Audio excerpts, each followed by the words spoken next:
Esses meninos aqui se dando testemunho de fé em Ti, para exemplo dos seus pais, dos adultos, que o Senhor Deus os abençoe, crianças, seus pais de vocês, os irmãozinhos de vocês, que o Senhor salve toda a caminho de vocês, em nome de Jesus. Meu Deus, eu oro agora pelo nosso irmão Júlio, abençoe o irmão Júlio, Senhor Jesus, com anos de vida, dá a ele saúde, abençoe seus pais, Senhor, também com saúde, abençoe, meu Pai, esta família, em nome de Jesus. Ó Senhor, tem misericórdia, guarde e livre o Júlio de todos os males. Parabéns para o Júlio, pelo seu aniversário. Tá bom? Vamos cantar parabéns, vamos para o Júlio? Parabéns para você, essa data querida, muitas felicidades, muitos anos de melhorar. Júlio, Irmão, na gloriosa paz do Senhor, amém, meus amados? Vamos orar, iniciar nossa aula em nome do Senhor Jesus. Maravilhoso Deus e Pai Celestial, nós nos colocamos, Senhor, em Sua santa presença nesta noite, para Te adorar, Senhor, para Te exaltar, para Te bendizer, meu Pai, na beleza da Sua santidade, Senhor. Venha manifestar nesta noite o Seu poder, a Sua unção, meu Deus, nos dando o entendimento, a compreensão da Sua palavra, daquilo que o Senhor quer nos ensinar. Venha operar nesta noite através dessa lição na vida de cada um de nós, daqueles também que ainda ouvirão, meu Deus, esta aula, verão. O Senhor abençoe, meu Pai, para que a Tua igreja, a Tua obra venha prosperar, meu Pai. Vem nos mover, Senhor, nesse propósito de missões, Pai, para a glória do Teu santo nome. Nos abençoa, nos dá a sabedoria do Teu Espírito, manifesta os dons do Teu Espírito, da ciência, da sabedoria, em nome do Senhor Jesus, Pai, nos abençoa. Amém, Jesus. Glória a Deus. Então, meus amados, pode assentar-se, nós temos aí nossa escola bíblica, revista CPAD, quarto trimestre, hoje, 18/12/2023, às 19 horas, hoje a lição de número 12, o modelo de missões da igreja de Antioquia. O tema do trimestre é Até aos confins da terra, pregando o evangelho a todos os povos até a volta de Cristo. Glória a Deus. Vamos ao textuário, vamos ler todos juntos, que diz assim: E servindo eles ao Senhor e jejuando, disse o Espírito Santo: Apartai-me a Barnabé e a Saulo para a obra a que os tenho chamado. Glória a Deus. Atos 13:2, né? Os objetivos da lição de hoje: primeiro, apresentar a natureza e as características da igreja de Antioquia. 2, expor sua natureza missionária. 3, enfatizar o serviço de missões em Antioquia. Então, meus amados, aqui, amados irmãos, nos objetivos da lição, nós vamos apresentar a natureza e as características dessa igreja, né, de Antioquia. Natureza e característica. A natureza era o que estava na mente e no coração daquele povo, e as características era como eles se manifestavam em relação à obra missionária, amém? E expor a sua natureza missionária. Então, a natureza deles era missionária. Quando a gente fala natureza missionária ou missionária, o principal objetivo é ganhar vidas para Cristo, é levar o Evangelho para que as pessoas ouçam, aprendam, creiam em Jesus e sejam salvos no Senhor Jesus. E 3, enfatizar o serviço de missões em Antioquia. Então, enfatizar, nós vamos observar a ação dessa igreja, como essa igreja agiu de forma maravilhosa, né? Um exemplo para nós, tá? E nós vamos agora à leitura bíblica em classe, Atos 11:19-26 e Atos 13, livro de Atos dos Apóstolos, 13, de 1-5, tá? Atos 1:19-21, Atos 11:19-21, no versículo 19, eu vou ler um versículo e os irmãos depois lêem o versículo seguinte comigo, tá bom? E os que foram dispersos pela perseguição que sucedeu por causa de Estevão, caminharam até a Fenícia, Chipre e Antioquia, não anunciando a palavra senão somente aos judeus. 20. Havia entre eles alguns varões de Chipre e de Cirene, os quais, entrando em Antioquia, falavam aos gregos e anunciavam o Senhor Jesus Cristo. Versículo 21. E a mão do Senhor era com eles, e grande número creu e se converteu ao Senhor. Tá? Vou pedir ajuda aqui da irmã Rita. Versículo 22. E chegou a fama destas coisas aos ouvidos da igreja que estava em Jerusalém, e enviaram Barnabé até Antioquia. Agora o versículo 23, a igreja. O qual, quando chegou e viu a graça de Deus, se alegrou e exortou a todos a que, com firmeza de coração, permanecessem no Senhor. Deixa eu ver. Bom, nós lemos o 23, né? Agora vamos ler o 24. Porque era homem de bem, cheio do Espírito Santo e de fé, e muita gente se uniu ao Senhor. E partiu Barnabé para Tarso a buscar Saulo, e achando-o, o conduziu para Antioquia. Atos 11, 26. E sucedeu que todo um ano se reuniu naquela igreja e ensinaram muita gente. Em Antioquia foram os discípulos pela primeira vez chamados cristãos. Agora Atos 13, 1 a 2. Na igreja que estava em Antioquia, havia alguns profetas e doutores, a saber, Barnabé e Simeão, chamado Níger, e Lúcio Cirineu, e Manaém, que fora criado por Herodes, o tetrarca, e Saulo. E servindo eles ao Senhor e jejuando, disse o Espírito Santo: apartai-me a Barnabé e a Saulo para a obra que eu os tenho chamado. Muito bem, agora Atos 13, de 3 a 5. Então jejuando e orando, e pondo sobre eles vamos ler de novo, peraí. Esse daqui eu leio e o seguinte você lê junto, tá bom? Não? Amém. Versículo 3. Então jejuando e orando, pondo sobre ele as mãos, os despediram. E assim estes, enviados pelo Espírito Santo, desceram a Seleucia e daí navegaram para Chipre. E chegando a Salamina, anunciavam a palavra de Deus nas sinagogas dos judeus e tinham também a João como cooperador. Vamos à introdução. Pode ler, irmã Rita, por favor. Nesta lição estudaremos a respeito da primeira igreja cristã formada por gentios, a igreja de Antioquia. Então, nessa lição nós vamos ver a primeira igreja cristã formada por gentios. Quando diz assim, primeira igreja cristã formada pelos gentios, até então, os cristãos em Cristo eram judeus.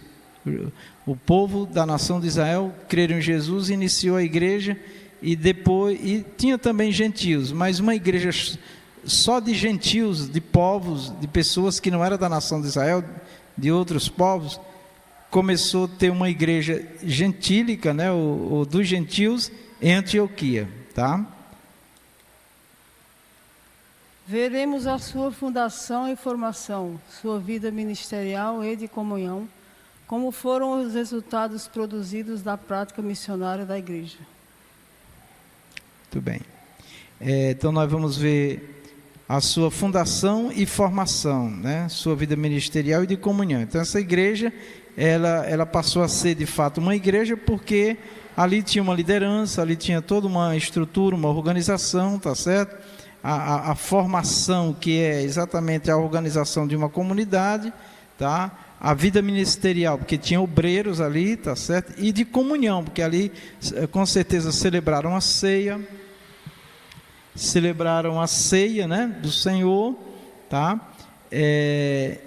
E produzidos, os resultados produzidos da prática missionária da igreja. Então, a igreja, nós vemos aqui nesse pequeno exemplo, que a igreja, primeiro, ela tem que ter forma, ela tem que ter uma organização, né? Foi o que aconteceu lá. Não tinha uma placa, uma denominação como nós temos hoje, tá certo?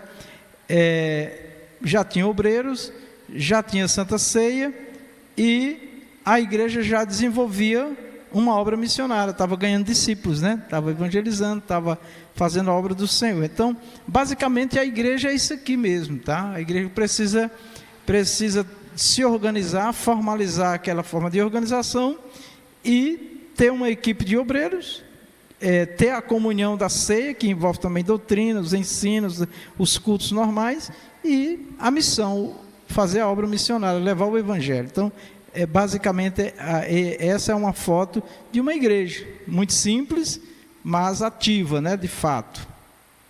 Teremos, portanto, uma amostra clara de que nessa igreja havia uma dinâmica simples, porém profunda. Jejum e oração para pedir orientação ao Espírito Santo, jejum e oração para executar a orientação do Espírito Santo, fazer missões, uma prática missionária na dependência do Espírito Santo. Pronto. Então, nós vemos aqui que nessa igreja, nós vemos uma dinâmica simples, né? O que é uma dinâmica? Tá? O que é dinâmica? Movimento. A igreja em ação, se movimentando, indo, voltando, cultuando, visitando, orando, jejuando, propósitos, né, ali para Deus operar, para Deus salvar, para Deus levantar o obreiro. Então, era uma igreja que na sua dinâmica era simples, né? Mas ao mesmo tempo que via ali uma simplicidade, tá? Era percebida uma profundidade em Deus, porque a igreja, o povo que congrega em Cristo, salvos em Cristo, eles se aprofundam, eles passam a ter uma vida mais íntima com o Senhor, mais profunda, quando jejum e quando ora, além da palavra, o jejum e a oração, tá? Então, qual era o propósito deles? Eles queriam a orientação, né, do Espírito Santo para fazer a obra, tá? Eles também queriam, na oração e no jejum, receber do Espírito Santo também, além da orientação, o poder para executar, né? Porque nós podemos estar muito bem informados, né, do que somos, do que devemos fazer, do que precisa, mas as coisas só acontecem mesmo quando nós consagramos nossas vidas, quando nós oramos, quando nós colocamos um propósito diante de Deus, porque senão fica só na vontade, fica só, enfim. Então, voltando, quando não há oração e não há jejum, fica só nas palavras, fica só na vontade, né, irmã Rita? Nos projetos, e não acontece. Então, se nós queremos a igreja em ação, a igreja fazendo, realizando, o povo envolvido, nós temos que entrar nesse propósito de jejum e oração, além da palavra que dá forma a uma organização, mas para essa organização ter vida, viver e agir, precisamos estar orando. E nós vemos que a maior dificuldade das pessoas é ter um propósito de oração. Nós temos na igreja, sexta-feira, oração, tem o propósito de orar pelos enfermos, pela família, curas, milagres, maravilha, mas nas sextas-feiras também nós reservamos ali alguns minutos para se colocar diante de Deus, pedir dom, pedir batismo no Espírito Santo, pedir avivamento, pedir o despertamento, pedir revelação, pedir que o Senhor levante aquele que está abatido, desanimado. Então nós fazemos 2 orações na sexta-feira, uma de consagração ou de avivamento, e a outra por curas, milagres, maravilha, visando a família, para Jesus salvar, libertar, tá certo? Então, no domingo de manhã também, 8 horas, nós temos nossa oração de consagração. Então a gente vê que no domingo, por exemplo, um domingo de manhã, nós temos uma dificuldade enorme de ter pessoas aqui na igreja orando, e não é só aqui não, é nas igrejas em geral, né? Então as pessoas gostam de oração, concordam que precisam orar, mas não vêm, né? Mas eu estou orando em casa, eu faço meu devocional e tal, mas Deus quer nós congregando, porque aqui diz que a igreja, nós vamos ver que a igreja, ela se reunia num propósito de oração, num propósito de jejuar, de aprender juntos. Então Deus não quer o povo dele sem congregar, tá? Porque nós temos o que fazer. Se a gente for dizer, mas eu tenho muito o que fazer, tenho minhas ocupações, mas nós temos que arrumar um tempo para Deus, para ter esse momento para o Senhor. Tá? Então aqui no domingo, por exemplo, a gente ora 20 minutos, porque é uma hora de culto, né? Mas tem os louvores, tem uma palavra e eu acho que no máximo a gente ora 20 minutos, 10 minutos, joelho no chão, clamando, pedindo o avivamento, né? Consagrando ali nossa vida, e 10 minutos também por milagre, para Deus salvar, libertar, curar, porque essa é a rotina prática da igreja no Espírito, tá? A igreja de Antioquia, natureza e característica dessa igreja. Então, natureza, fala do que ela pensava, do que ela sentia, do que estava nela. E a característica, o que ela mostrava, o que estava de fato visível naquela igreja, tá? As características dela, vamos lá. Antioquia na Síria. Pastor, aí na terça-feira da tarde tem oração também aqui. Sim, a irmã Rita está lembrando aqui com a irmã Cícera, né, que ainda tem o ciclo de oração aqui, que é um culto a Deus também, todas as terças-feiras, às 16 horas, né, das 16 às 5, tá bom? Mas é um trabalho mais das irmãs, mas todos podem vir orar e buscar a Deus, e é da mesma maneira, consagrando a vida, pedindo, suplicando, né, avivamento, mesma coisa, e também por milagres, curas, maravilhas, tá? Muito Amém. bem. Antioquia da Síria era conhecida como a Rainha do Oriente. A cidade tinha uma população estimada de 500 mil habitantes. Então nós estamos falando de uma cidade que tinha muita gente, né? 500 mil habitantes, né? Só para a gente ter uma ideia, Fortaleza tem 2 milhões, né? E poucas pessoas, então é quase um quarto, pegando Fortaleza, dividindo em 4 partes, é quase um quarto da cidade de Fortaleza, né? Então, uma cidade grande, né? Para a época, então, tá? E a gente vê aí pela foto, né? Que era uma cidade comercial, né? Era uma cidade que tinha muitos negócios, que tinha comércio, que tinha um desenvolvimento, tá? E muita gente, né? Onde tem dinheiro, onde tem emprego, onde tem trabalho, a gente sabe que tem muita gente, né? E a igreja estava aí iniciou a primeira igreja gentílica. Quando a gente fala de gentil, é aquele que não é judeu. Todo povo que não é judeu na terra é gentil. Nós somos gentios, mas agora igreja de Deus, né? Se alguém quiser fazer alguma pergunta, algum comentário, levante a mão, participe. Antioquia era constituída de diversas nacionalidades e por isso dizia-se ser possível conhecer os costumes do mundo inteiro, pela mistura de povos que frequentavam suas praças. Pronto, então nós estamos vendo aí um pregador, várias pessoas ali estão ouvindo o mensageiro aí, e aqui tem um comentário, né, histórico, que diz que era constituída de diversas nacionalidades naquela cidade ali. O que é que significa diversas nacionalidades? Era que ali tinha povo de outras nações, tá? Tipo São Paulo, né? São Paulo tem pessoas de muitas nações, né? Então ali, apesar de não ser comparado exatamente a São Paulo, né? Mas tinha pessoas de muitas nações. Fortaleza também nós encontramos aqui pessoas de muitas nações, até porque aqui é uma rota internacional, né? Fortaleza, tá bom? Porque depois do mar só outros países, né? Então assim, aqui também era uma maneira do evangelho alcançar outros povos, porque essas pessoas que eram de outras nações, eles voltavam para as nações deles e muitos certamente estavam levando a mensagem de Jesus, né, da salvação, da fé. Então isso é muito interessante, porque Jesus disse para ir por todo o mundo e pregar o evangelho a toda criatura, né? E aqui em Antioquia estava alcançando outras partes, né, do mundo, né, através desses representantes de outras nações. Então aqui é interessante nós observarmos que Deus trabalha de muitas maneiras, né? Muitas maneiras, muito interessante. Não por acaso essa cidade tornou-se a segunda capital do cristianismo, depois de Jerusalém, e a sede de missões da igreja cristã. Pronto, então aqui nós observamos que ela tornou-se a segunda capital, né? Segunda capital do cristianismo. tá? A primeira era Jerusalém, tá certo? A sede de missões da igreja cristã. Jerusalém cresceu muito o número de cristãos.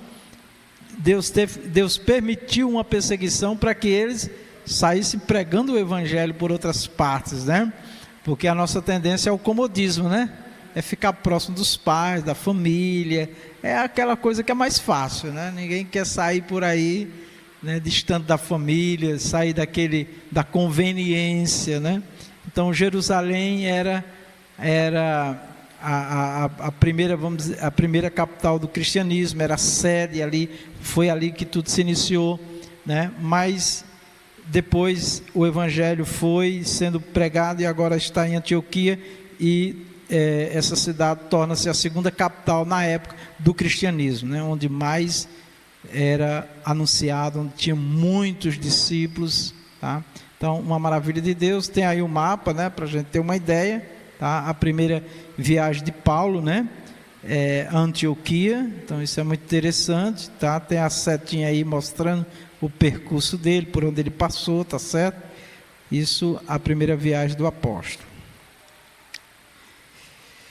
Por isso, o evangelista Lucas altera o foco de sua narrativa, outrora centralizada em Jerusalém, para o ministério aos gentios, a partir de Antioquia da Síria, e a subsequente disseminação da igreja pelo mundo. Atos 11, 19.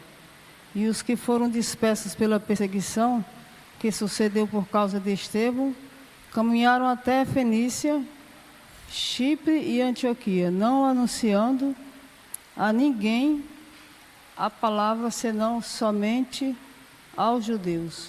Atos 11, 19. Outro sim, não se deve confundir essa cidade com Antioquia da Psídia, mencionada em Atos 13, 14. Amém.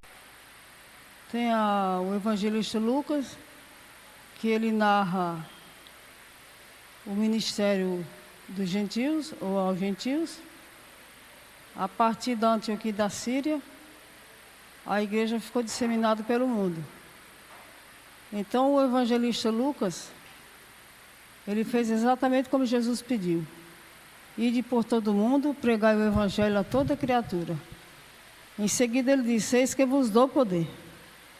Então, além da autorização de Jesus, pelas suas palavras, ele estava garantindo o poder àquele que fosse anunciar.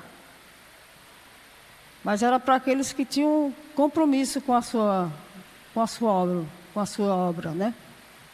Tinha vontade, porque dizem que o Brasil, na atualidade, é um celeiro de profetas, mas essa palavra ainda está longe de se cumprir, está muito distante da realidade, né?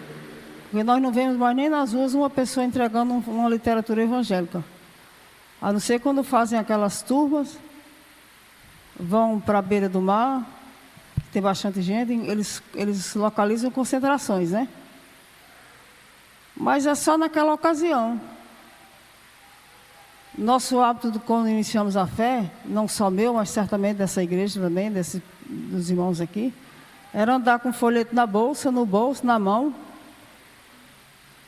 A gente não queria nem saber se a pessoa sabia ler, se entendia do evangelho, a gente queria entregar um folhetinho, né, irmãos? Então, o início da igreja está aí. E nunca parou de se entregar a literatura e anunciar a palavra, né? Aí quando diz aqui, os que foram dispersos pela perseguição, dispersos é indo embora, não sabiam para onde ia, né? Eles não tinham um lugar certo a ficar. Foram espalhados, né? Espalhando. Aí dessa vez eles não anunciaram a ninguém a palavra, senão aos judeus. Mas depois dessa dispersação aí, eles voltaram à realidade, que eles viviam intensamente para o evangelho, né? E como jejuavam bastante, ou era hábito de jejum naquela época, eles enfrentavam leões, enfrentavam a fúria do inimigo, enfrentavam tudo, porque a sua carne estava bem quebradinha, né? A mente voltada para Cristo, para o que Ele tinha mandado eles fazerem. Então, por isso que a igreja era sempre vencedora. A igreja sempre foi vencedora no início, porque as pessoas focavam, né? Hoje a gente faz um plano para ir na casa de alguém, meu Deus do céu. Passa uma semana, passa um mês, não dá certo, não dá tempo. Impedimento para aqui, impedimento para ali. Mas nós precisamos ganhar de novo essa mentalidade aí. Amém. Então, o que nós percebemos aqui também, né? O comentário da irmã Rita é muito bom. Lucas altera o foco da sua narrativa. Narrativa fala, são comentários, são pregações, né? Sobre a obra, sobre missões, sobre evangelizar, o evangelho na vida das pessoas. Então, qual foi a mudança? Nós temos que sair de Jerusalém, não pode ficar só em Jerusalém, né? Jerusalém hoje, nesse sentido aqui, representa a nossa congregação, onde nós moramos, o local, né? As pessoas não querem se dispor, né? Às vezes para ir numa congregação é maior dificuldade, numa congregação. Imagina se for para ir para um interior, passar uma semana lá, se a pessoa, claro, pode, tem tempo, né? A igreja custeia isso aí, é uma dificuldade enorme, né? Então, se manter uma obra hoje mais distante, é uma dificuldade, porque, primeiro, né, nós estamos vivendo um sistema capitalista, né, que as pessoas têm que trabalhar para sobreviver, tá? Precisa estudar também para conseguir um emprego melhor, uma renda melhor também, visando dar uma condição melhor para si, para a família. Então tem vários aspectos também que a gente sabe que limita as pessoas. Agora, o que não pode é ficar na mesma, não ter uma ação, como a irmã Rita falou aqui, para fazer uma visita no lar é uma dificuldade enorme, né? Uma vez na semana, uma vez no mês, uma coisa tão difícil, meu Deus do céu, né? Se organizar melhor a vida, se colocar como propósito, e aquela pessoa que precisa de uma palavra, de uma oração, precisa até de um estudo ali de meia hora, se for possível, né? Mas enfim, a igreja não pode ficar na mesmice, né?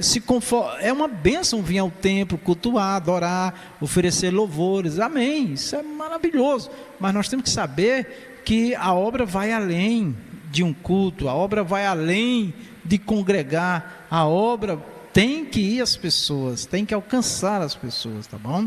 Então, por mais ocupado que nós somos, nós temos que pedir a Deus: Senhor, me dá sabedoria, me dá uma direção. Olha, nós já lemos hoje aqui que a igreja estava orando, pedindo direção ao Espírito Santo, para onde ir, o que fazer, quando, como, pedindo uma direção, e também pedindo ao Espírito Santo poder para executar, né? Porque nós sabemos de muitas coisas que nós podemos fazer, somos instruídos, mas executar, fazer, realizar, é onde está o grande dilema, né?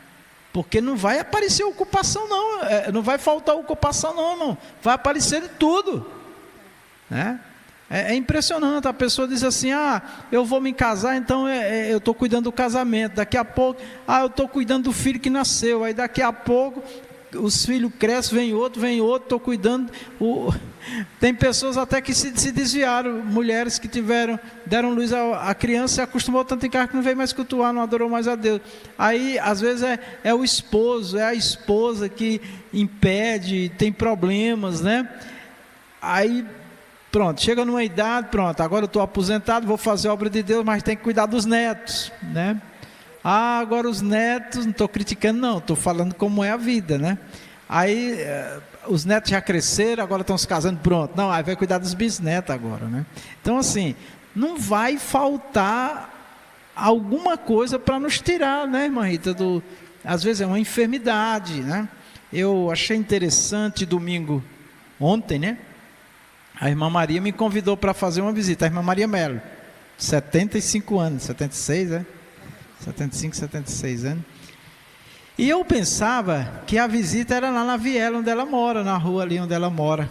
Cheguei lá, ela rapidinho desceu, cheguei lá, o irmão José tinha saído, e ela tinha combinado com a irmã Solange. Eu digo: mas irmã Maria, essa hora aqui, que era quase 11 horas, a irmã Solange acho que ainda está dormindo, porque ela passa a noite acordada, cuidando do filho, mas mesmo assim ela ligou, a irmã Solange atendeu, e prontamente se prontificou a fazer a visita conosco. Ora, eu pensei que a visita era perto da casa dela, era depois da Eribaldo, nós andamos quase 1 quilômetro, E ela correndo na minha frente com 75 anos e eu vendo a hora ela cair. E eu digo, meu Deus, quando a pessoa ama a obra de Deus, não tem doença, não tem idade, e ela é hipertensa, ela tem problema cardíaco, né? Mas foi numa alegria, irmã Rita, né? Impressionante. Aí marcou com a irmã Solange lá no Eribaldo, né? Lá embaixo. Nós chegamos primeiro, tivemos que esperar pela irmã Solange. A irmã Solange chegou e nós fomos lá na casa da mulher, né? E na volta o carro deu a carona para ela, para mim, né? O carro foi lá e pegou a gente. Mas assim, a gente, e aí? Era próximo do almoço, mas ela largou tudo, ela não quis nem saber. O seu José tinha saído, deixou uma mensagem para o Zé: Zé, eu já fui, se tu quiser tu me acompanha, né? Então assim, a gente vê, eu fiquei observando aqui dali, aquele movimento, e a vontade lá na casa da pessoa ser curada, do esposo aceitar Jesus, aquela alegria. Eu digo, meu Deus, a pessoa está cheia do Espírito Santo, irmão. Não tem barreira, não tem, se não dá de um jeito, dá do outro, não vai de um, vai do outro. Então, é importante, irmãos, assim, eu estou no exemplo da irmã Maria, porque até para mim foi uma lição, né? Que às vezes a gente está meio mole do corpo, não sei o que, fica por ali, e uma pessoa naquela idade, né, numa disposição daquela. Então, em nome de Jesus, meus irmãos, que Deus tenha misericórdia de nós. Vamos mudar o foco, né? Vamos olhar mais dos lados para frente, pedir direção a Deus, tá certo? O nosso irmão vai falar. Pega aqui o microfone, por favor. Antônio Rodrigues vai falar. Glória a Deus. Eu cumprimento a amada igreja com a gloriosa paz do Senhor Jesus. Amém, Jesus. Nós sabemos, pastor, que hoje o povo hoje não quer fazer a obra de Deus. Querem só vir buscar. Quando Deus não dá, aí vai murmurar da vida. Nós sabemos que anteriormente os crentes estavam no meio da rua pregando a palavra do Senhor. Hoje você só vê o que no meio da rua? Só testemunha de Jeová. É o que você vê no meio da rua, fazendo o índio do Senhor, de 2 em 2. Ninguém quer andar mais pregando a palavra. Enfim, existem muitas formas de se evangelizar, né? Mas o contato pessoal, ele é indispensável. Exatamente. Tá? É indispensável. Domingo, não esse agora, o anterior, passou aqui, eu acho que uns 200 crentes aqui nessa rua, pararam em frente, né? E aqui eu estou vendo grupos de irmãos, muito pouco andando, mas outras religiões é dia e noite. Hoje mesmo eu estava vindo, visita que eu fui lá na irmã Lourdes, né? Estava vindo de carro, lá embaixo, já perto da UPA, um irmão, um rapaz que mora aqui, perto da igreja, lá embaixo com um grupo de irmãos, Testemunho de Jeová, evangelizando, e eles de manhã, de tarde e de noite. Então assim, porque eles são motivados, claro, tem a instrução, são instruídos e são motivados a fazer. E a igreja do Senhor Jesus sempre foi lenta, né? Teve um tempo, eu vivi um tempo que a igreja andava, a igreja ia, a igreja fazia mesmo, né? Mas agora não, já há bastante tempo, depois dessas mídias, então, acabou, o povo se contenta estar, não é mais nem diante de uma televisão, é diante de um celular, a televisão já perdeu até o sentido, né? Então, é muito lamentável que o inimigo consiga, de forma bem fria, né? Bem discreta, aquietar a igreja, não deixar a igreja pregar, testemunhar. Uma dificuldade, você encontrar uma pessoa, olha, domingo não teve um obreiro para o Parque do Vaqueiro e não teve um obreiro para o Itambé. É difícil isso. O obreiro que ia, o Marcos, o diácono Marcos, não estava muito bem de saúde, piorou, foi para a UPA, não pôde ir lá para o Itambé, mas a obra foi feita lá, no Parque do Vaqueiro, a obra foi feita também lá no Itambé, mas poderia ter uma ação maior, uma participação maior, tá certo, irmãos? Então, estamos falando do templo, e fora do templo, por exemplo, quinta-feira é o dia de visitas, tá?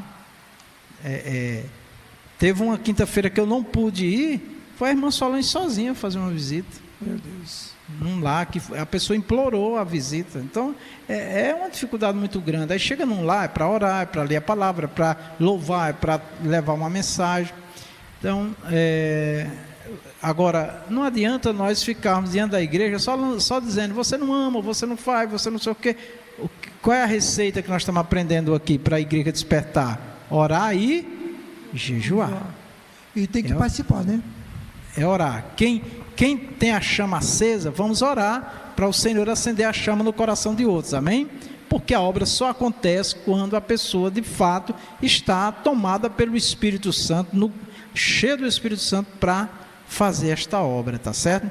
E quem não tem habilidades pode convidar, irmão, olha, tem um familiar, tem um parente, tem alguém ali que precisa de uma visita, e o Senhor Deus vai preparar, amém? Vai preparar, com certeza, tá bom? Mas Pastor, isso, sim. Só lembrando a igreja, e a nós todos aqui, que nós não devemos receber essa instrução como uma crítica, Sim. mas como um despertamento, né? É um despertamento para nós. O tempo está se cumprindo da volta do Senhor Jesus, os sinais estão bem vistos e cabe a responsabilidade para cada um, é individual.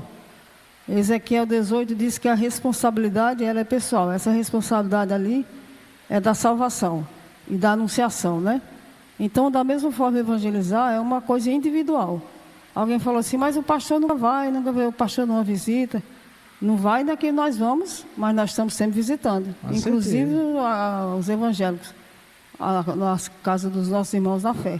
Quando ligo, nós também vamos. Agora, a responsabilidade da evangelização pessoal e em grandes grupos é de cada uma pessoa. Certeza. Então, nós devemos buscar a Deus para acender em nós essa chama, né? Tem que estar em cada crente, tá certo? A missão é feita com cada crente, não podem ficar esperando pelo outro. E o que a igreja tem que fazer é orar para o Senhor despertar, tá bom? A crítica, assim, por exemplo, eu não gosto que use o microfone para ficar criticando. Eu fiz isso e isso, você não vai, eu fui, você não vai, eu fiz, você não fez. Eu acho que, isso não resolve, isso entristece, inclusive, as pessoas. Então, aqui numa escola nós estamos falando porque é um aprendizado, não é uma crítica. É um despertamento, como a irmã Rita falou, tá bom? Para nós sair do comodismo, sair da mesmice, encontrar um tempo e uma forma de ir anunciar. Aqui tem um irmão que um dia sim, um dia não, que ele trabalha, outro dia ele não trabalha, que é o diácono Alfredo, ele está evangelizando, um dia sim, um dia não, ele tira aí mais de 1 hora, 2 horas, entregando folheto aí pelas ruas, pelas feiras, fazendo a obra. Então ele faz isso, tá? E claro, tem outros irmãos também que faz, né? Assim, com frequência, né? Todos de alguma forma evangelizam, mas a gente precisa ter um propósito mais direcionado, mais como a gente já teve aqui nessa igreja. Toda quinta-feira saía 2, 3 grupos, visitava vários lares, tinha noite que era 4, 5 lares, quer dizer, se você chega num lar, tem 3, 4, 5 pessoas, em média, se você tiver 4 pessoas em cada lar ouvindo a palavra, naquela noite a igreja evangelizou no mínimo 20 pessoas, né? E isso daí deu fruto para a igreja. Tem pessoas na igreja hoje que servem a Deus através desses trabalhos, tá certo? Que eu gosto muito da visita, porque ali a gente louva, ora, prega. É a casa de um crente, mas tem uma esposa, às vezes que não é crente, a esposa não é crente. Lá no lar que nós fomos, a irmã já é crente, aceitou Jesus, se reconciliou. O esposo não é, ouviu a palavra.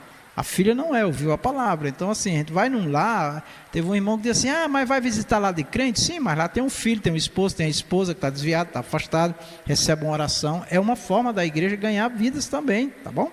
Então, isso é importante entender. A igreja em Antioquia, vamos lá, irmã Rita. Após a perseguição que sucedeu por causa da morte de Estevão, que fez os membros da igreja de Jerusalém se dispersarem para a Judéia e Samaria, o Espírito Santo dirigiu os passos dos primeiros cristãos dispersos para os confins da terra, chegando, portanto, a Antioquia da Síria. Atos 11, 22 e 23. Amém. Então, após a perseguição, quase todos concordam que essa perseguição, além do inimigo sempre perseguir a igreja de Deus, mas aqui Deus teve um propósito de espalhar os crentes. E não é assim não, às vezes, para a gente ir no hospital evangelizar, Deus tem que botar a gente no leito lá, ou botar um familiar, não é assim? Aí arruma tempo, né?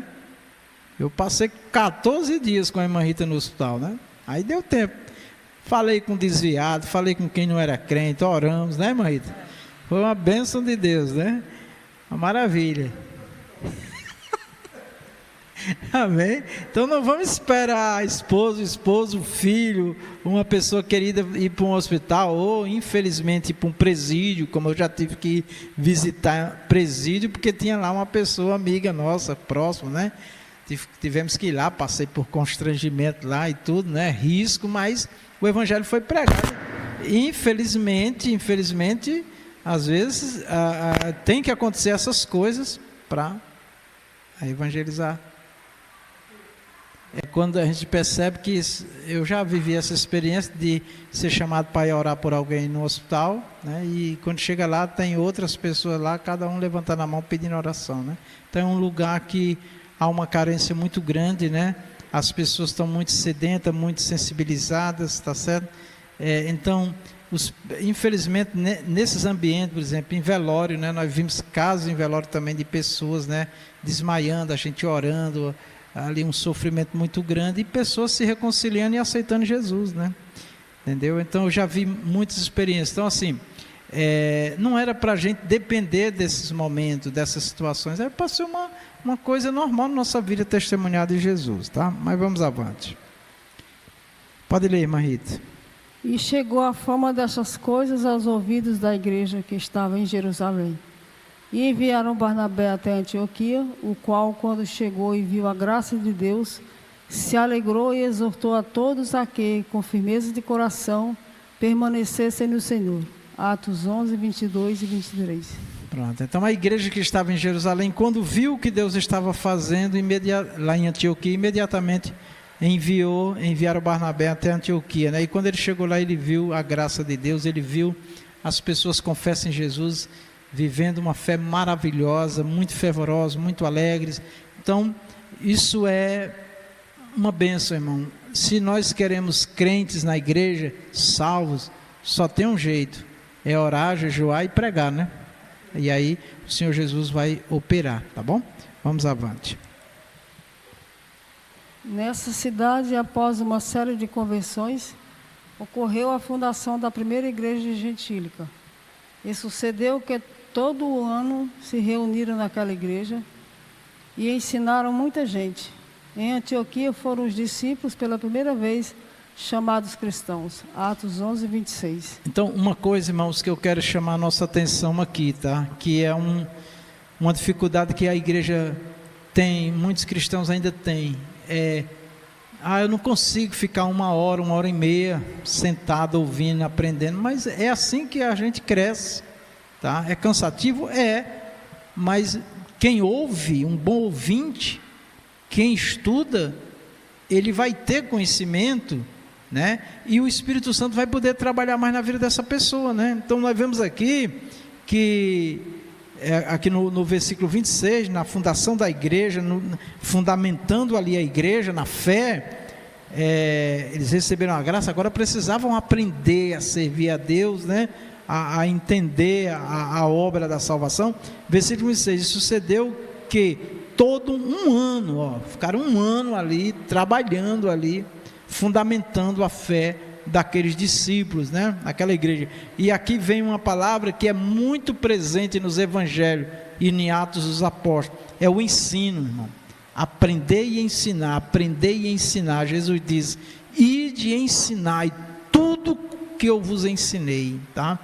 Então, a igreja, ela perde, o cristão perde, quando ele não tem interesse de ouvir, de procurar entender, de aprender, porque se ele não tem muito entendimento e muita, assim, não vou, essa palavra muito nem precisa, mas se ele não tem entendimento suficiente para entender a fé dele, como é que ele vai ensinar para outros? O que é que ele vai falar para o outro? Tá bom, ele vai falar que aceitou Jesus, que Jesus fez uma obra na vida dele, mas as pessoas querem saber mais, tá bom?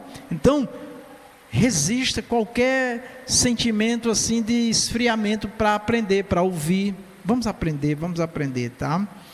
Para mim, a maior escola da minha vida na fé foi a escola bíblica, tá? Eu ainda guardo a minha revista de 1990, tá? Que eu ia para a escola bíblica. Então, sempre fui frequente à escola bíblica. para mim, é o maior curso teológico que a igreja que o cristão pode ter. Alguém pergunta para mim: pastor, o que é que o senhor acha de fazer um curso teológico? Primeiro venha para a doutrina, primeiro venha para a escola bíblica, primeiro aprenda os fundamentos da fé, porque curso de teologia, se a pessoa tiver a felicidade de fazer um curso onde as pessoas temem a Deus, amém. Se não, pode atrapalhar a vida da pessoa, tá certo? Porque teologia é humana, é o homem estudando Deus, né? Então, cada um vai, muitas das vezes, desvirtuar as coisas, tá? Então, a teologia, para mim, ela tem que ser bíblica, ela tem que ter fundamento bíblico. Teologia ideológica, sabe, do acho, do penso, do sinto, do vejo, eu, não dá certo, tem que ser Bíblia.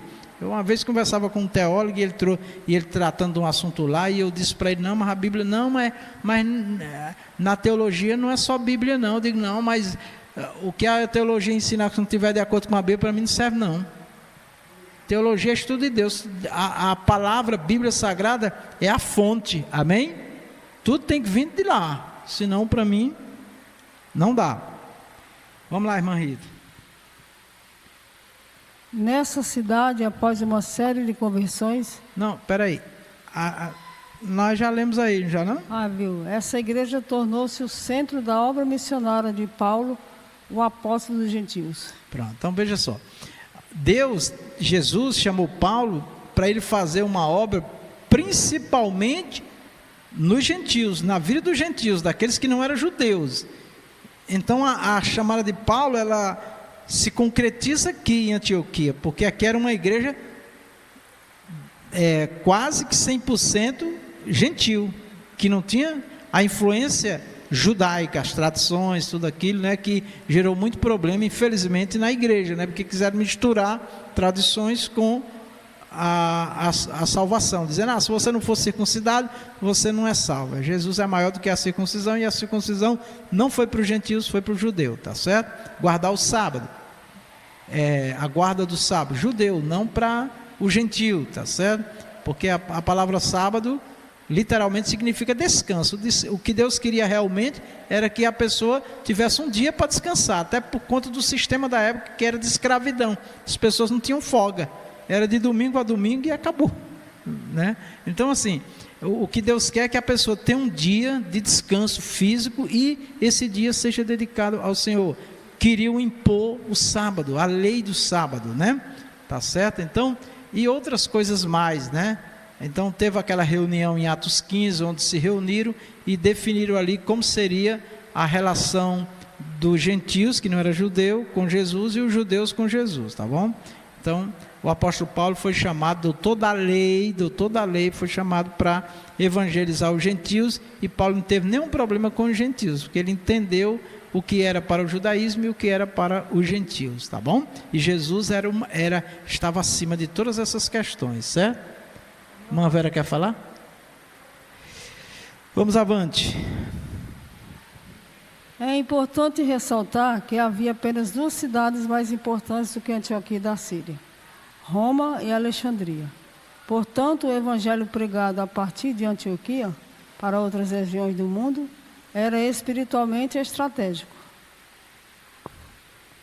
Tá, então só observando aqui, havia apenas duas cidades mais importantes do que Antioquia da Síria: Roma e Alexandria. Então, mas ali se tornou o centro, e dali se alcançou as outras nações, né, que não era Israel e outros povos, né? Então isso foi uma estratégia de Deus, a gente vê no mapa aí, tá certo? Ó, uma obra de leigos. Leigos é aquele que não tem formação, né, que seria, na nossa linguagem hoje, teológica, capacidade, né, às vezes até sem letra, tá? Não foram os apóstolos ou obreiros, mas os leigos, os discípulos e os crentes em geral, outrora dispersos por causa da perseguição em Jerusalém, que anunciaram o evangelho aos gentios e, consequentemente, fundaram a igreja em Antioquia. Atos 11, 19. E os que foram dispersos pela perseguição que sucedeu por causa de Estevão, caminharam até Fenícia, Chipre e Antioquia, não anunciando a ninguém a palavra, senão somente aos judeus. Vamos lá. Por causa do anúncio do Evangelho, a mão do Senhor estava sobre os crentes dispersos em Antioquia, o que fez com que muita gente se convertesse a Cristo. Amém. Então, olha que coisa maravilhosa. É uma pessoa que olha de fora não vai entender, né? Como é que uma missão tem que acontecer assim? As pessoas sendo perseguidas, querendo matar, e ao mesmo tempo eles anunciando que Jesus salva, que Jesus é bom, né? As pessoas do mundo não entendem como é que um crente doente, enfermo, passando por crise, problema, ele testemunha do poder de Deus. Já vi crente se embaraçar. Como é que eu vou orar para alguém ser curado se a minha esposa, se eu não sou curado, né? Não tem nada a ver. Quem cura é Jesus, amém? É assim. Tem coisa que só os espirituais entendem mesmo. Essa notícia chegou a Jerusalém a ponto de os apóstolos enviarem Barnabé para verificar de perto o que estava acontecendo. Amém. Então, quando a notícia chegou que o que estava acontecendo, que Deus estava, então enviaram, vai lá ver realmente o que está acontecendo, confere. E quando chegou lá, viu a maravilha de Deus, tá certo? Por quê? Porque os apóstolos ficaram em Jerusalém. Quem foi fugindo foram os discípulos, que não eram os apóstolos, tá? Então isso quer dizer que todos nós podemos testemunhar de Jesus, mesmo em tribulação, em luta, em aperto, em dificuldade, e muito mais na alegria, na bonança, né? Porque tem crente que está na prova, ele está até servindo a Deus direitinho. Quando ele começa, a bênção fica grande, aí ele não tem mais tempo para a igreja, para a obra de Deus, né? Tá certo? Como dizia a irmã, quando a farinha derrama, não dá para catar, né? Barnabé viajou mais de 400 quilômetros, de Jerusalém até Antioquia. Olha aí o mapa mostrando aí, tá certo? Mas Barnabé viajou mais de 400 quilômetros, né? E alguém pode dizer, mas 400 quilômetros não é tão longe não, né? Só que não tinha carro, né? Naquela época, né? Tá certo? Era carruagem, né? Era carroça, era jumento. Navio, né? Embarcação, tinha muita embarcação, né? Mas enfim, era tudo muito difícil, né? Hoje a pessoa tem recursos, né? Teve um tempo que quando nós iniciamos a obra aqui, a maioria só tinha bicicleta. Eu tinha um carro só, tinha noite que eu tinha que ir só tinha um carro na igreja, o meu, eu tinha que fazer 3 congregações numa noite só. Tá? Eu saía mais cedo deixando os irmãos e terminava o culto, eu saía correndo para buscar os irmãos, uma luta grande, né? E a obra foi feita, e irmãos iam de bicicleta, porque às vezes não tinha nem ônibus direito, quase não tinha ônibus na época, era uma dificuldade enorme. Então tudo era muito difícil e a obra acontecia, e muitas coisas maravilhosas aconteceu. Aí os irmãos começaram a comprar moto, comprar carro, e cada um que comprava um veículo, eu dizia, opa, agora a obra vai. Mas não, foi recuar. Alguns melhorados de vida fizeram, foi me abandonar. Eu digo, misericórdia, Jesus, que coisa terrível, né? Então a gente não sabe se ora para o irmão ficar na prova ou para ele sair da prova, né? Porque parece que na prova ele serve melhor, né? Misericórdia. Nós íamos de trem até o centro de Caucaia, de lá ia de pé para Palmeiras. Também teve isso, né? Pegava o trem, descia lá no centro de Caucaia e lá caminhava uns 20 minutos a pé, né? Então vamos lá, irmã Rita. Ao chegar à cidade, ele se alegrou ao constatar que a graça de Deus havia alcançado muita gente e exortou a todos que permanecessem firmes no Senhor. Nessa oportunidade, pela primeira vez, os discípulos da igreja de Antioquia foram chamados de cristãos. Atos 11, 26. Os irmãos sabem o que significa a palavra cristão, foram chamados de cristão. Cristão, literalmente, significa um pequeno Cristo, né? Eram aqueles que creram que Jesus era o Messias, era o Cristo, né? Era o enviado de Deus. Então, o significado literário é o cristão é um pequeno Cristo, né? Porque Jesus está em nós, né, irmãos? Então, as pessoas olham para nós e veem Jesus na nossa vida, é isso aí. Uma igreja missionária em ação. Missão sem ação não tem sentido, né? Havia alguns profetas e doutores, tá? Eu postei um vídeo do pastor Luiz, né? Que é nosso professor de teologia também, ele explicando, né, essa parte aqui havia alguns doutores e profetas, né, para a gente entender Quem não recebeu o vídeo pode falar que eu mando, né, para você. Marlene, eu acho que eu não tenho seu zap não, né? Mas depois a irmã passa para a irmã Rita, para nós estar mandando. Irmã Liduína, né? Amém, pronto. Aí dá certo. A igreja em Antioquia, vamos lá, irmã Rita. Tinha uma boa liderança exercendo a vocação. Nessa igreja, Deus estabeleceu profetas e doutores. 1 Coríntios 12, 28, Efésios 4, 11. E a uns pôs Deus na igreja, primeiramente, apóstolos, em segundo lugar, profetas, em terceiro, doutores, depois milagres, depois dons de curar, socorros, governos, variedades de línguas. 1 Coríntios 12, 28. Os profetas eram pessoas que exerciam o dom de transmitir a mensagem de Deus, sob inspiração do Espírito Santo e de maneira espontânea. Pronto, quem ouviu o vídeo lá, a explicação do pastor, eu concordo plenamente com o que ele está explicando e é o que nós sempre cremos, tá certo? Porque há uma interpretação errada pela igreja, por alguns irmãos da igreja, com relação a esse profeta aqui. O profeta no Novo Testamento, ele não é o ministério dele não é o mesmo ministério do profeta do Antigo Testamento, certo? Porque o profeta do Antigo Testamento, Deus falava através dele a palavra de Deus, a mensagem que Deus queria falar ao povo, certo? Já no Novo Testamento, o profeta, ele também recebe a revelação de Deus, mas a igreja, ela é fundamentada, a fé da igreja tem que ser segundo as Escrituras, tá certo? Então, o profeta no Novo Testamento, ele é mais um mensageiro da palavra escrita, tá? Da palavra escrita. Então, quando eu estou pregando, tá? E Deus está me usando ali na pregação, eu li um texto, eu estou comentando aquele texto numa pregação, eu estou exercendo o ministério profético, porque eu estou anunciando a palavra do Senhor e ao mesmo tempo o Espírito Santo comigo o que está no coração das pessoas.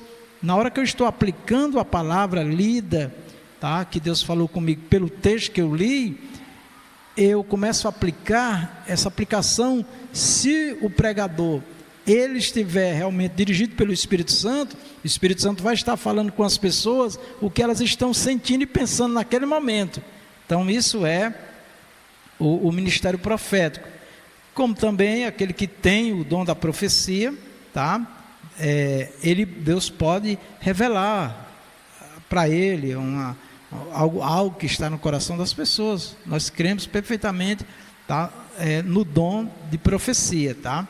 É diferente do dom no Antigo Testamento do profeta, porque o profeta, quando Deus queria falar com o povo, não era escrito, não era pela escrita que estava escrito, era Deus falando diretamente com o profeta. Tanto é que os profetas diziam, assim diz o Senhor, e aí ele começava a falar tudo que Deus deu. Aí tem profetas hoje que acham que é o mesmo, que ele pode ocupar a mesma posição dos profetas do Antigo Testamento, e não pode, porque hoje tudo que ele falar, ele tem que falar de acordo com o que a Bíblia fala, é diferente. Inclusive na própria Bíblia, não sei se ele vai citar aqui, mas na Bíblia está escrito que as profecias no Novo Testamento, ela pode ser julgada, né? Julgai-se a profecia de Deus, a profecia pode ser julgada. Por que ela pode ser julgada? Porque ela tem que estar de acordo, ela tem que ter algum contexto bíblico para dar segurança, principalmente nas questões doutrinárias, certo? Agora, se um irmão que tem o dom da revelação, né, que no caso está dentro do dom da profecia, ele tem o dom de profecia, então ele tem o dom de visão, de revelação, Deus fala com ele, certo? Agora, quando ele for falar, ele não pode falar como alguns profetas faz hoje. O profeta hoje, tem profeta, pessoas que dizem que tem um dom de profecia hoje, aí ele fala, e ele acha que por ele falar, ele sendo um profeta de Deus, aquilo tem que acontecer. Se Deus não falou com ele, Deus não tem nenhuma responsabilidade com aquilo dali não.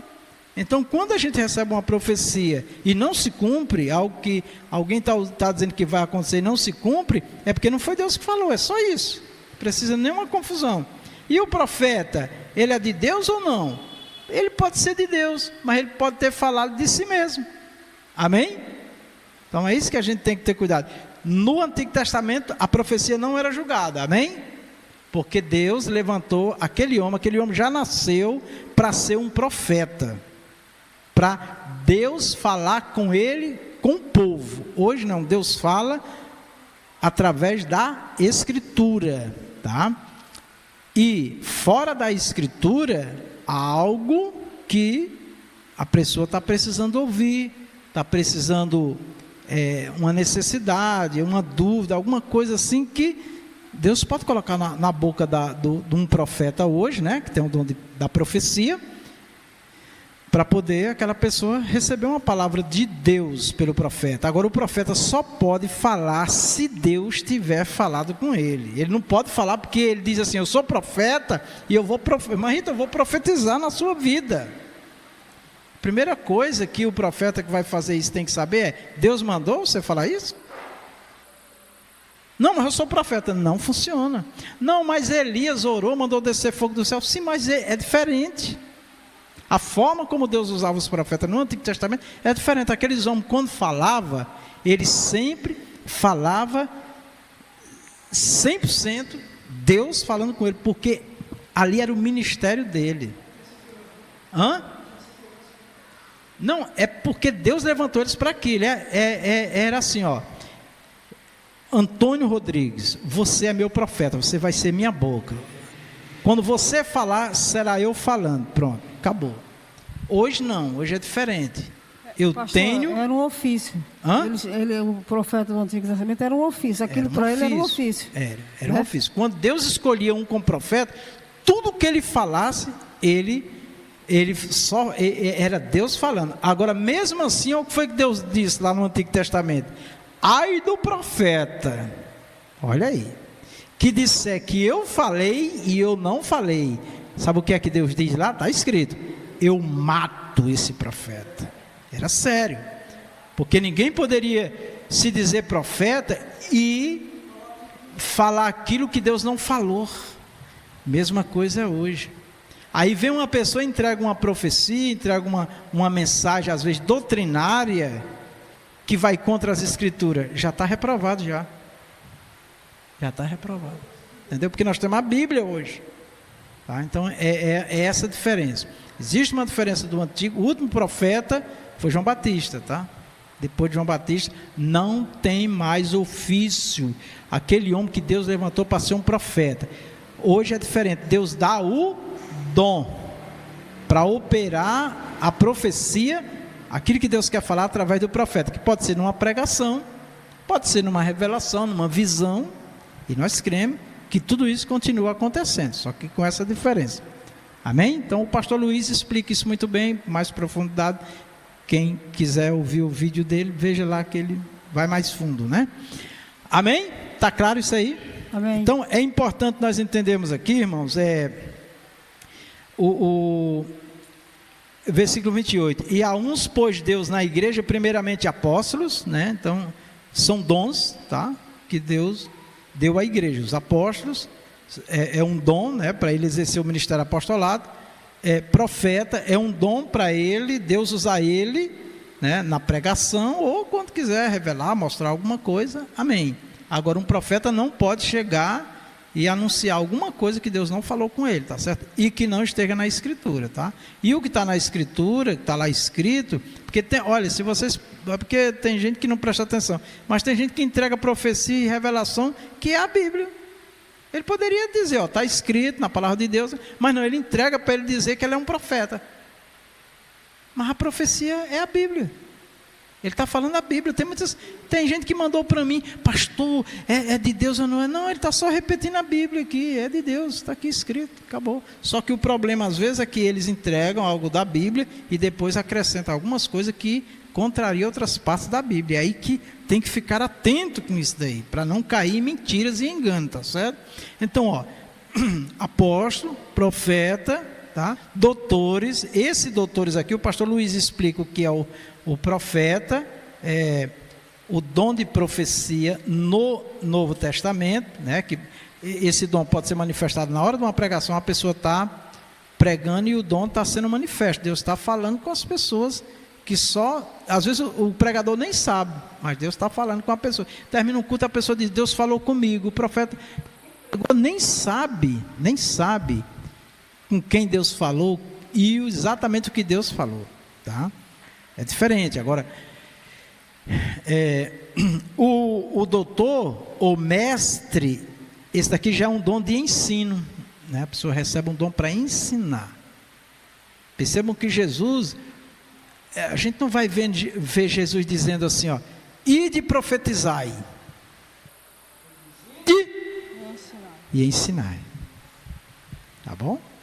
Mas o dom da profecia existe e as pessoas que têm devem compreender que esse dom pode ser manifesto quando ele está pregando, ou se Deus falar algo com ele, ele entrega.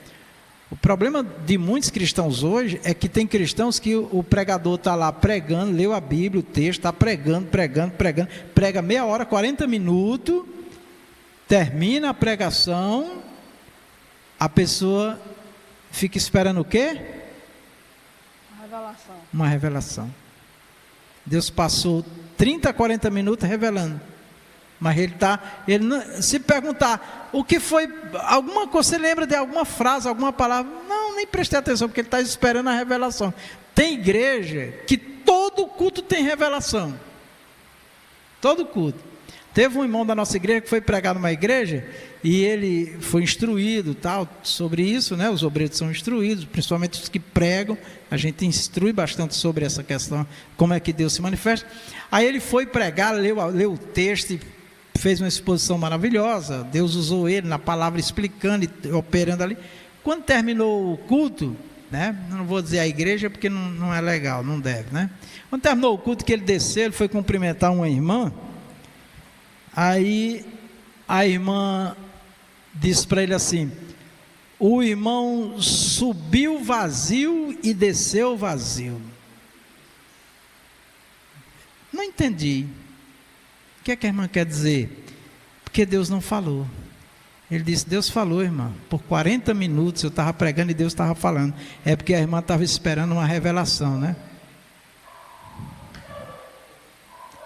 Mas tem igreja que só vive disso, irmão, de revelação. Se a pessoa não chegar, eis que o Senhor te diz isso, eis que o Senhor vai fazer isso, o quê?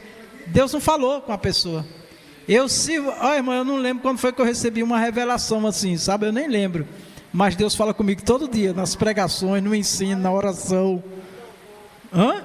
No louvor. Então, o que eu quero que fique na mente dos irmãos, que os dons de Deus, ouçam bem isso que eu vou dizer para vocês aqui, ó. Os dons é para Deus nos usar, não é para nós usar o nome de Deus, nem Deus, tá bom? É importante entender isso. Teve uma pessoa que disse para um irmão assim: não, se Deus me deu o dom, eu uso na hora que eu quiser. Não é. Aí ficou naquele debate, aí o irmão disse assim: tem o dom de maravilhas. O que é o dom de maravilhas? Está lá um paralítico. Se Deus te usar no dom de maravilhas, Deus vai falar com você, você vai orar, o paralítico vai andar, vai levantar da cadeira de roda, a perninha seca vai funcionar, o braço que não movimenta vai movimentar, né? Uma maravilha. O cego vê, tá? Isso é uma maravilha. O morto, se Deus disser que ora para ressuscitar, ele vai ressuscitar. Isso pode acontecer ainda hoje, porque o Deus é o mesmo. Mas se Deus falar, aí a pessoa disse assim: não, mas se eu tenho um dom, eu falo e acontece. Tá bom.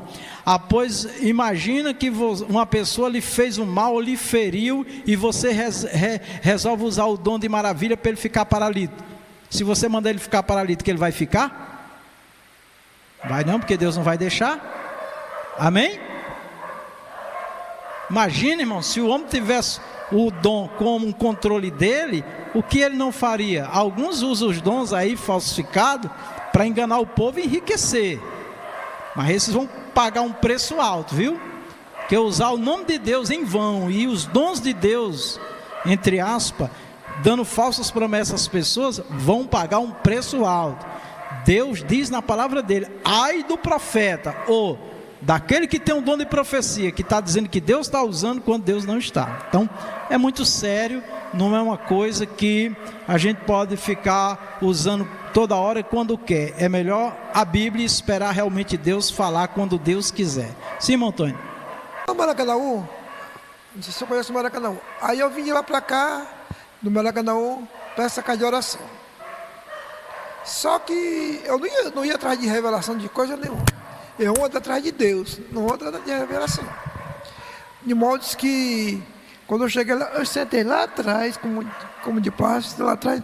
Aí tinha um cidadão alto, eu sentei atrás dele. E o abençoado que estava pregando, ele olhou e começou a dar revelação, o povo que gosta de revelação. Eu sentei lá bem atrás, porque eu não ia atrás de revelação. O cidadão mais alto do que eu atrás, ele não me via, né? Aí ele fez questão de me olhar, esse irmão que está aí atrás, assim, Deus está falando isso, Deus está dizendo que eu estava livre de um acidente, para onde eu ia. Dizendo que você estava ali? Eu estava livre de um acidente, Deus estava me dando um livramento. Ah, Deus estava dando um livramento. Só que foi o contrário. Desse dia que ele falou que eu estava tendo um livramento, teve um acidente comigo. Eu vinha na moto, um cachorro passou na frente da moto e eu caí no meio da Misterral aqui, em plena 6 horas da noite, um trânsito de carro grande porque desce o ônibus da Vitória e eu caí de frente à lagoa. Um cachorro. Quando eu caí, cadê o cachorro? Não tinha cachorro. E aí o que acontece? Realmente eu fui para o chão. Realmente eu me esbarrei no chão, me feri, fiquei ferido. Mas foi civil. Eu digo assim, alguma coisa civil, para mim, evangelizar 2 jovens que estavam lá na mesa de bebida, elas vieram me socorrer. Aí quando elas me socorreram, aí eu falei para elas que Deus estava chamando elas. Elas disseram, nós somos da igreja. E eu disse, vocês estão fazendo o quê? Nós estamos ali bebendo. Depois está na hora de voltarem. Amém. E uma pessoa que estava lá do outro lado veio e me ajuntou junto com elas. Me ajuntou. E aí que eu digo, atrás de revelação, não ando atrás de revelação. Eu ando atrás de Jesus. Deus pode usar sim, nós cremos, amém? Amém. Se alguém disser, o pastor Vicente, a renovação dos emites, cremos. Agora, nós cremos que é um dom, tá? Nós não cremos que exista mais um profeta, que tudo que ele falar vai acontecer, só se Deus falar com ele. Amém? Exatamente. É diferente do Antigo Testamento. Amém. Quando um profeta do Antigo Testamento falava, acontecia, porque Deus levantou aquele homem para esse fim, tá bom? Então é só essa diferença que a gente tem que deixar claro. Depois, assim, o exemplo do irmão Antônio aqui, né? Pela revelação, ele não teria se acidentado. Deus tinha livrado do acidente, mas ele se acidentou. Então houve aí uma falha, né? E acontece, né? Tá certo? Então isso mostra que a pessoa pode ser de Deus, mas de repente ele pode falar de si mesmo, tá bom? Então só isso aí, tá? Muito bem. Doutores é o dom de ensino, tá certo? Aqui um ensino mais aprofundado. Depois vem milagres, dons de milagre, operar milagres, né? Tem pessoas que ora, Deus fala com ele e ora e acontece. Eu gosto muito de citar o pastor missionário Davi Miranda de São Paulo, que foi um dos maiores pregadores dos últimos tempos de curas divinas, né? Lá realmente pessoas soltavam as amuletas, levantava de cadeira, câncer sumiu, houve muitos milagres comprovados, mas milhares de pessoas passaram por lá e não aconteceu o milagre, tá bom? Por quê? Porque quem operava não era ele, era o dom que estava na vida dele. Quando Deus queria operar, Deus operava, quando não operava, tá certo? Então é isso que a gente tem que estabelecer uma diferença. Então eu não acredito hoje na igreja do Senhor Jesus que alguém, por mais abençoado, por mais que ore, ele vai falar e obrigatoriamente o que ele falar vai acontecer. Só vai acontecer se Deus tiver dito a ele, olha, eu vou curar aquela pessoa. Ele vai lá e diz, olha, Deus está te curando, ore e abençoa. Amém? Pronto. Então é isso que tem que ficar claro para nós. Aí, milagres, né? Dons de cura, tá? Aqui vem até dons de cura, porque são vários tipos de curas que Deus opera através dos dons. Socorros, dons né? de curar, pastor. Dons de curar. Dons de curar, mesma coisa, de cura, né? Dons de socorro, dons de governo, por exemplo, governar na igreja, administrar a obra, né, dirigir uma obra, tem que ser um dom também. Variedade de línguas, né, a pessoa batizada no Espírito Santo, ela pode falar línguas e também pode ter a variedade de línguas, né, que ela pode falar línguas celestiais e inclusive línguas da terra também, tá certo? Deus pode dar línguas, tem exemplo de irmão que falam inglês fluentemente sem ter ido estudar inglês, tá? Isso acontece. Teve testemunho de pessoas que ele falou e quando ele estava falando na língua do japonês, né? Que é muito complicado, né? O Espírito Santo dando a língua a ele, tá certo? Pessoas que já fizeram missões, que falaram em outras línguas, em outros idiomas, o Espírito Santo dando a eles. Isso é variedade de línguas, tanto celestiais como da terra, como aconteceu no dia de Pentecostes, tá? Os profetas eram pessoas que existia o dom de transmitir a mensagem de Deus sob inspiração do Espírito Santo e de maneira espontânea, tá certo? Vamos lá, mãe Rita, eu vou ler agora para me acelerar.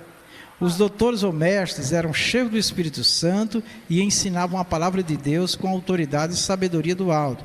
Não eram, portanto, homens orgulhosos e cheios de soberba meramente humana. Então, o que a gente vê hoje, irmão, nesse mundo dos dons, lamentavelmente, são muitas pessoas orgulhosas, presunçosas, entendeu? Que acham que tudo que elas falam, que elas pensam, e diz que é Deus. Não. Qualquer um de nós podemos pensar que é uma revelação e não ser, tá certo? Então, isso é muito sério, tá certo? Tem que ter uma vigilância muito grande, tá certo? E tem que ter a humildade quando, de repente, você falhar. Você falhar em que sentido? Pensou e não foi Deus, foi seu coração, seu pensamento, tá bom? Então, muito cuidado com isso.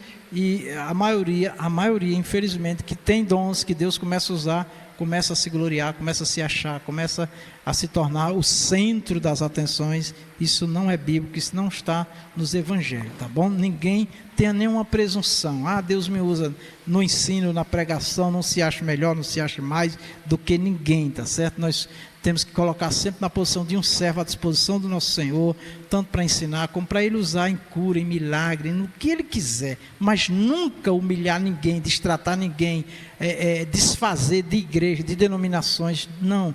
Aí Deus não está mais aí. Sim, irmã Rita? Não, só lembrando, até uma ajuda para os irmãos que são usados nessa parte.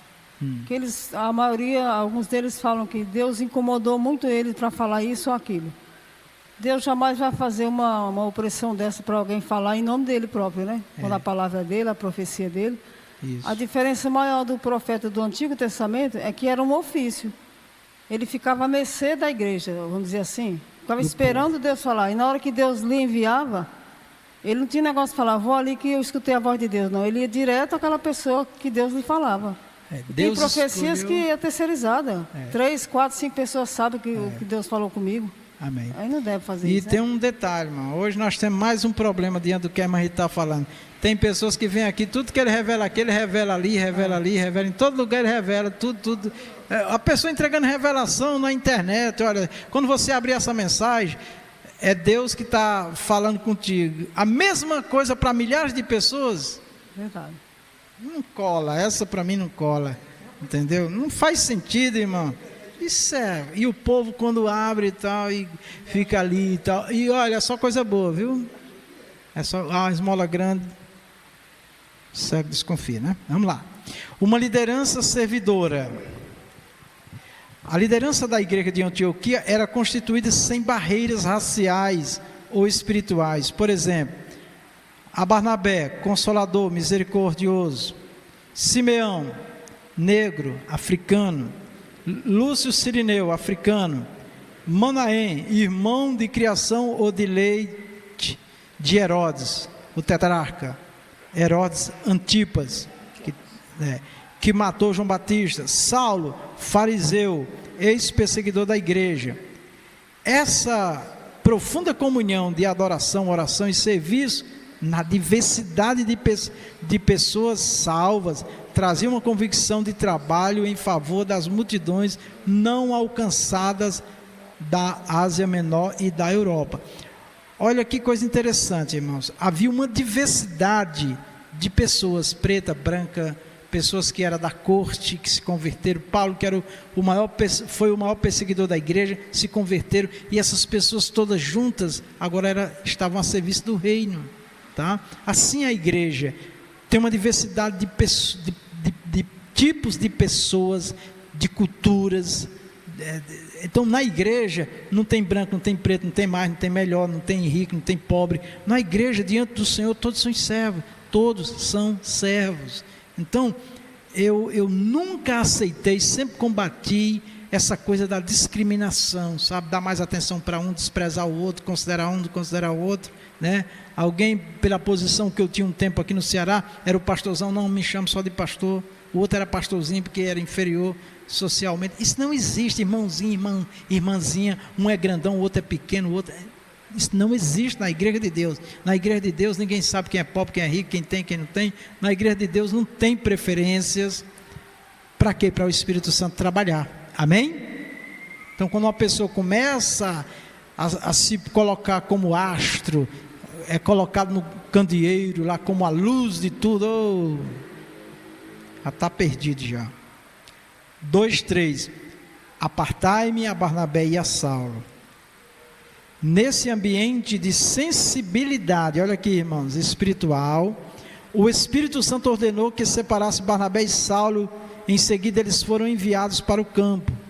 Note que antes de receberem a orientação do Espírito Santo, a liderança, profetas e mestres e toda a igreja estava o quê?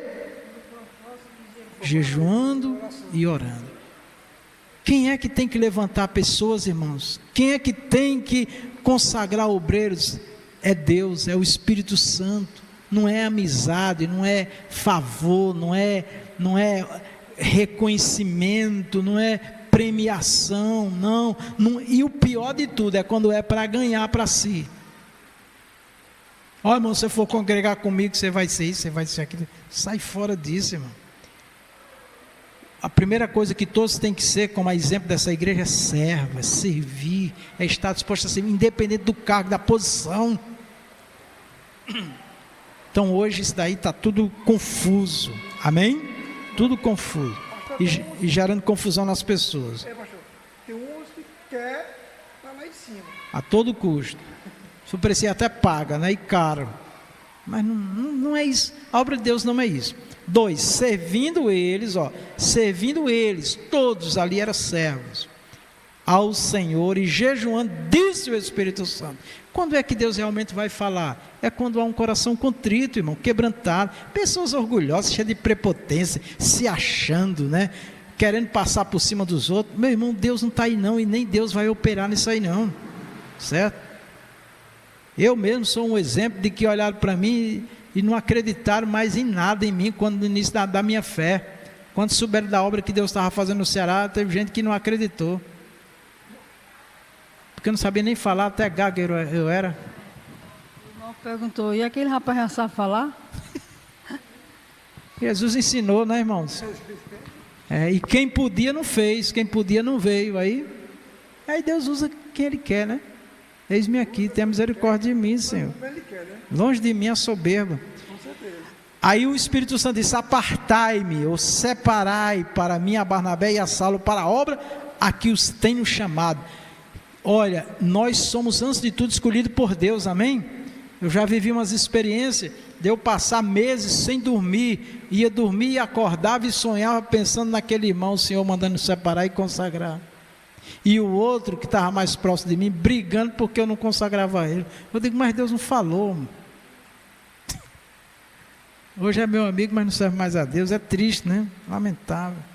Após receberem a orientação do Espírito, e antes de enviar Barnabé e Saulo ao campo missionário, profetas, mestres, e toda a igreja continuava jejuando e orando. E então, jejuando e orando, e pondo sobre ele as mãos, o despediram. Aqui tem uma outra grande lição, irmão. Olha, Deus mandou separar estes homens, mas eles continuaram orando e jejuando, até o dia deles serem enviados. E no dia que eles foi decidido que eles seriam enviados, a igreja colocou as mãos e abençoou, dizendo: nós estamos contigo, nós vamos cuidar, o Senhor vai cuidar de ti através de nós.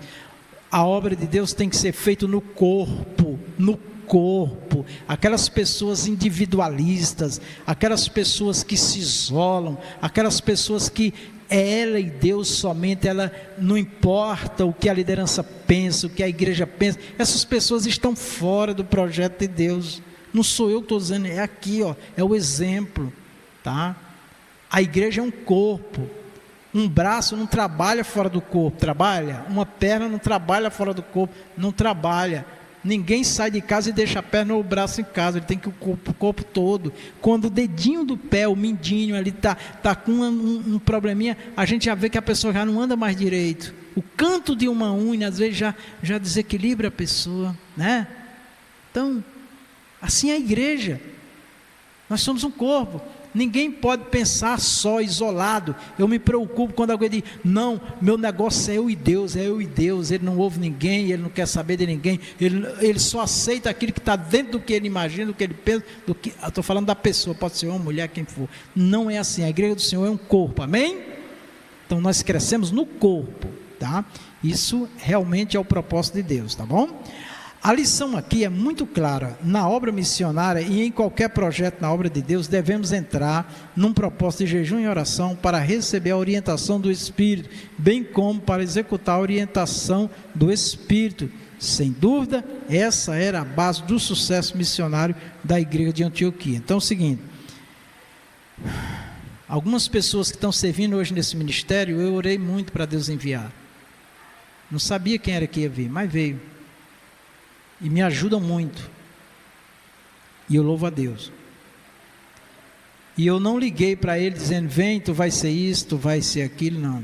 Ele chegou próximo de mim também, não falei nada, eu deixei ver o que Deus ia fazer, certo? Aí quando chegou o momento eu disse: agora você é responsável por esse departamento e agora está tudo nas suas mãos, porque Deus autorizou, e Deus abençoa. É assim que funciona. Ninguém nesse ministério vai dizer: o pastor você me prometeu isso e não me deu. Não tem nem perigo, não prometa a ninguém, porque quem dá é Deus, quem chama é Deus, amém? Então eles oravam e jejuavam para receber a orientação, e eles oravam e jejuavam para executar. Eu me entristeço com certas pessoas que se isolam da obra. Um irmão chega e diz: eu não gosto de evangelizar com ninguém, por exemplo. Isso é muito triste. Quando nós chegamos aqui no Ceará, nós deparamos com uma situação aqui que era muito séria. Jovem não se juntava com adulto, só evangelizava os jovens, só evangelizava as senhoras, só evangelizava os varões. O que é isso? Não existe isso não. O jovem aprende com o adulto aprende com o jovem, nós aprendemos com os outros, e não pode ter esse negócio de separação não, amém? Pode ter um trabalho, um dia, uma organização assim dirigida para um assunto mais, numa faixa etária, o departamento de senhora, tal, mas tem obras que todos têm que estar juntos. Teve uma época aqui que a irmã Rita, minha esposa aqui, quis, numa festividade, reunir todos para louvar. Foi a maior dificuldade, não sou velha não para louvar. Um obreiro uma vez, ele chegou: mas por que você não veio ontem no culto? Não, porque era o culto das velhas. Eu digo: culto das velhas? O culto é a Deus, rapaz. Não existe esse negócio de culto das velhas, de culto dos velhos. O culto é a Deus. Por isso que eu nem gosto de dizer culto de senhora. É culto na organização e na direção da senhora. Todo culto é igual, é para Deus, é adorar a Deus. Porque isso mistifica, entendeu?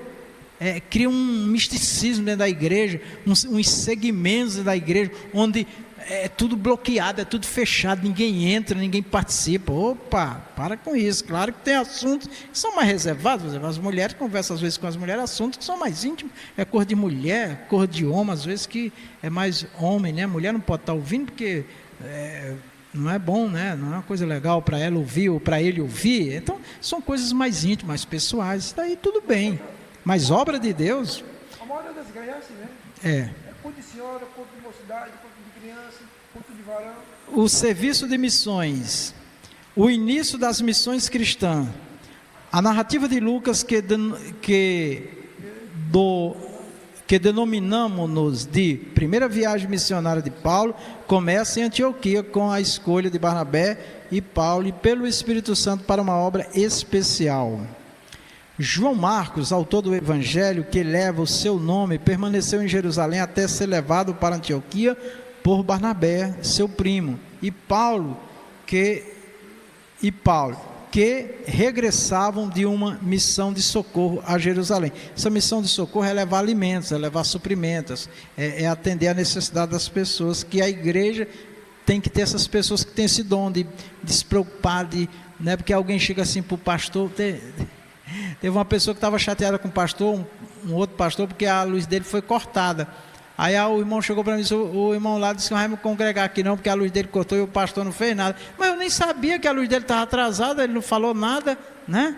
Então assim, já a pessoa que tem um dom de socorro, né, ela fica atenta, ela está mais próxima. Agora o pastor fala com um, fala com o outro, vê um, vê outro. É tanta coisa que o pastor não dá para ficar esmiuçando. Agora quem tem um dom de socorro, não, ele sente a pessoa e ele já vai conversar e já traz o pastor, ou se organiza e resolve, tá certo? Então é isso. 25, e Barnabé e Saulo, havendo terminado aquele serviço, voltaram de Jerusalém, levando também consigo a João, que tinha por sobrenome Marcos. Quando partiram para Chipre, na sua primeira viagem missionária, levaram João Marcos em sua companhia. Porém, ao chegarem a Bergue, na Ásia Menor, Marcos os deixou e regressou para Jerusalém. Isso aqui deu um problema, né? 2. O roteiro da viagem e atividades missionárias.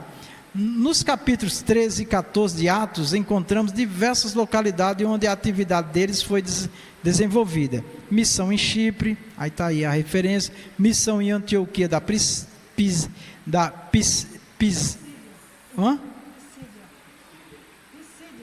Pisídia, né? Missões em Icônio, missões em Listra, missões em Derbe, missões em lugares antigos e novos, né? Então, só um relatório. Regresso à Antioquia da Síria. Então tem um mapa aí que mostra o movimento deles nessa região. Basicamente, nessas regiões, a obra missionária foi caracterizada por uma variedade de estratégias de evangelização. Visita a cidades e países em que o evangelho não havia chegado. Perseguição e oposição ao evangelho, batismo no Espírito Santo, separação de líderes para as igrejas plantadas, né? Igreja plantada são aquelas obras que foram iniciadas. Os cristãos, né, aqueles que creem em Jesus, formaram uma comunidade e ali iniciam uma obra, como acontece hoje. Contatos e revisões das igrejas. Então Paulo repassava olhando como estava a obra, as igrejas, os irmãos das igrejas plantadas e muitas outras atividades missionárias. Então a dinâmica da igreja, irmãos, é assistência, tanto física como material, espiritual. A igreja tem que estar envolvida o máximo, né, com todas as necessidades humanas. Havendo cumprido essas e outras tarefas, os missionários voltaram a Antioquia da Síria, cheios de alegria, ansiosos para contar o que Deus havia feito entre os gentios, né? Atos 14, 24 a 28, é muito maravilhoso, né? Que Paulo tinha o prazer de dar um relatório, os missionários davam um relatório do que Deus tinha feito à igreja, à liderança da igreja. Então aqui mostra também que a igreja estava unida, tanto apoiando quem ia, como quem voltava também trazia, né, informações, tá certo? Trazia informações, tá? Deixa aí que é para as irmãs usar. Entrega a irmã Rita. Ou então fica a irmã Antônio, você entrega quando a irmã for usar. Vou terminar aqui, rapidinho. 3. Prestando contas, ao final de cada uma das viagens missionárias, Paulo, olha aqui, irmãos, é importante que os irmãos fiquem ligados aqui, ó, que a igreja, ela dava todo o apoio, mas os missionários também prestavam conta do que estava fazendo. Então, quando alguém diz que está fazendo missões separado da igreja, a igreja não sabe o que ele está fazendo, não está certo. A igreja tem que trabalhar em harmonia com os missionários e os missionários com a liderança da igreja, né, dando satisfação, tá bom? Não pode ter obra separada. a despeito das fortes perseguições que sofreram no cumprimento da nobre tarefa missionária. Paulo e a equipe que estava com ele evidenciaram a manifestação do poder de Deus na primeira viagem missionária. Então, evidenciar a manifestação do poder, evidenciar é ver com clareza o poder de Deus. Deus estava operando, né, naquelas vidas. Muitos gentios e judeus creram e aceitaram Jesus como Salvador. Muitas igrejas foram fundadas, curas divinas e libertação ocorreram. A obra do Espírito Santo foi notória nessa jornada missionária. Então, é isso que a igreja tem que se dedicar, né? É orar, jejuar, pregar, ensinar e manifestar o poder de Deus em nome de Jesus para que as pessoas sejam libertas, curadas e abençoadas. Assim, o grande legado missionário deixado pela igreja de Antioquia foi a porta da fé que Deus abriu aos gentios. Versículo 27. E quando chegaram e reuniram a igreja, relataram quão grandes coisas Deus fizera por eles e como abriram aos gentios a porta da fé. Quero chamar a atenção dos irmãos que ele diz assim, aqui está escrito assim, quão grandes coisas Deus fizera. Eles não diziam eu fiz, nós fizemos, não, o Senhor fez através de nós. Nós, viu? Não era também aquele que era o poderoso, não, como existe, né? Hoje, pessoas que se intitulam como o máximo, não existe. Deus opera através da igreja, de todos, tá bom? É bom que esteja em nós esse entendimento. Aqui aprendemos algumas lições preciosas. Primeiro, a ideia missionários independentes, né? Não existe. Que responde somente ao Senhor, não é bíblico. Não existe missionário independente, não existe obra independente. A igreja é um corpo. Quem não está alinhado com a liderança, irmão, está em falta diante de Deus. Porque a liderança manda? Não, é porque a liderança foi levantada por Deus para organizar. Se tem alguém trabalhando sem estar alinhado com a liderança, não é o propósito de Deus, tá? O apóstolo Paulo não deixava de relatar as atividades missionárias à sua igreja de origem, né? Em Jerusalém. Segunda, teremos a oposição e obstáculo na obra missionária, mas também teremos resultados que glorificam o Senhor que nos chamou. E finalmente, não esqueça de que na obra missionária, quem leva a preciosa semente andando e chorando, voltará sem dúvida, com alegria, trazendo consigo os molhos, né? Que é o que? A colheita, né? São as almas, são as vidas, né?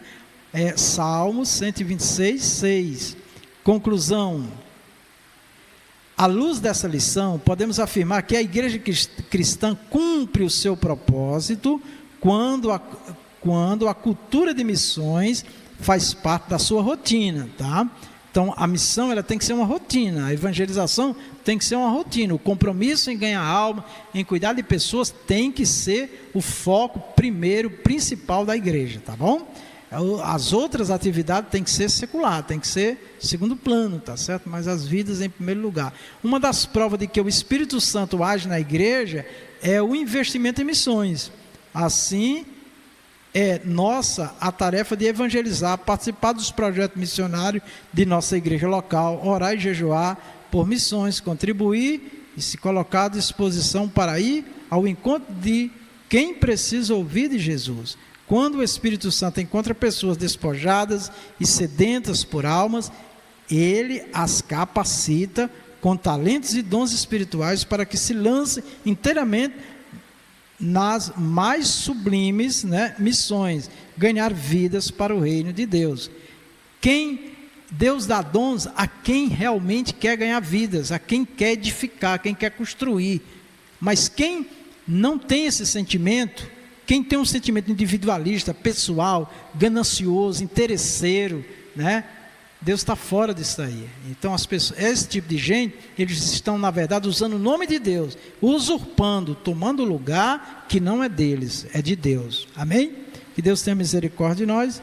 Convido a nossa irmã diaconisa Vera, a superintendente da escola bíblica, para fazer o encerramento. As palmas engrandecem Jesus. Amém?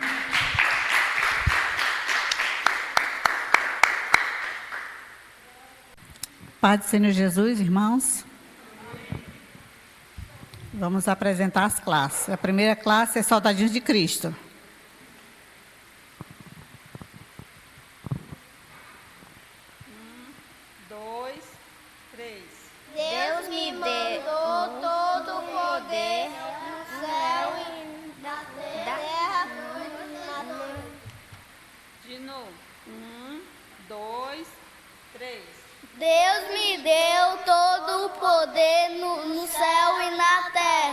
Mateus 28:18. Glória a Deus. A classe Soldadinhos de Cristo tem 13 alunos matriculados, 7 alunos ausentes, 6 presentes, total de assistência em classe de 6 alunos. Agora é a classe Sol da Justiça.